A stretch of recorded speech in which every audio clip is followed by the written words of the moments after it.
Hello friends, welcome to my channel. మనం ఈ వీడియోలో నువ్వుల పచ్చడి ఎలా తయారు చేసుకోవాలో చూద్దామండి.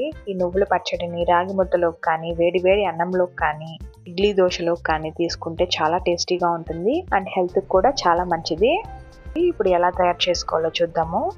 దీనికి కావాల్సిన పదార్థాలు: 1/2 కప్పు నువ్వులు, ఎండు కొబ్బరి, 3 స్మాల్ సైజ్ టమోటాలు, 5-6 వెల్లుల్లిపాయలు, ఒక మీడియం సైజ్ ఉల్లిపాయ, 7 నుంచి 8 ఎండుమిర్చి, చిన్న నిమ్మకాయ సైజ్ అంతా చింతపండు. ముందుగా ఈ చింతపండులో కొద్దిగా నీళ్లు వేసుకొని నానబెట్టుకోవాలి. తర్వాత ఒక ప్యాన్ తీసుకొని నువ్వులు వేసి వేయించుకోవాలి. ఇది లైట్ గోల్డెన్ కలర్ వచ్చే వరకు వేయించుకుంటే సరిపోతుంది. పక్కన తీసి పెట్టుకోవాలి. అందులోనే కొద్దిగా నూనె వేసుకొని ఎండుమిర్చి వేసి ఫ్రై చేసుకోవాలి. ఇది వేగాక తీసి పక్కన పెట్టుకోవాలి. తర్వాత అందులోనే ఎండు కొబ్బరి ముక్కలను కూడా వేసి ఫ్రై చేసుకోవాలి.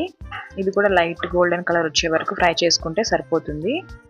తర్వాత అదే ప్యాన్లో కొద్దిగా ఆయిల్ వేసుకొని ఉల్లిపాయ ముక్కలను కూడా వేసుకోవాలి. ఉల్లిపాయ ముక్కలు కొంచెం వేగాక టమోటా ముక్కలను కూడా వేసుకొని వేయించుకోవాలి.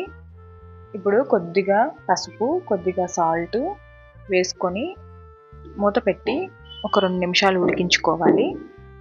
2 నిమిషాల తరువాత ఉల్లిపాయలు, టమోటాలు బాగా వేగిపోయాయి. ఇప్పుడు స్టవ్ ఆఫ్ చేసి పక్కన పెట్టుకొని చల్లారనివ్వండి. ఇప్పుడు మిక్సీ జార్ తీసుకొని ముందుగా వేయించుకున్న నువ్వులు, ఎండుమిర్చి, ఎండు కొబ్బరి వేసి గ్రైండ్ చేసుకోవాలి. తర్వాత టమోటా, ఉల్లిపాయలు కూడా వేసుకొని అందులోనే 5-6 వెల్లుల్లి రెబ్బలు, ముందుగా నానబెట్టి పెట్టుకున్న చింతపండు, కొద్దిగా కొత్తిమీర వేసి బాగా స్మూత్గా గ్రైండ్ చేసుకోండి. ఇప్పుడు దీనికి పోపు పెట్టుకుందాము. ఒక ప్యాన్ తీసుకొని అందులో ఆయిల్ వేసుకొని ఆవాలు, జీలకర్ర, మినప్పప్పు, ఒక ఎండుమిర్చి, కరివేపాకు వేసి వేయించుకోవాలి. అంతే అండి, ఎంతో టేస్టీ అండ్ హెల్దీ నువ్వుల పచ్చడి రెడీ అయిపోయింది. ఈ పచ్చడిని రాగి ముద్దలోకి కానీ, వేడి వేడి అన్నంలోకి కానీ నెయ్యి వేసుకొని తింటే చాలా టేస్టీగా ఉంటుంది. మీరు కూడా తప్పకుండా ట్రై చేయండి. ఎలా వచ్చిందో నాకు కామెంట్ చేయండి. అండ్ నా ఛానల్ని లైక్ చేసి సబ్స్క్రైబ్ చేసుకోవడం మాత్రం మర్చిపోకండి. And thanks for watching.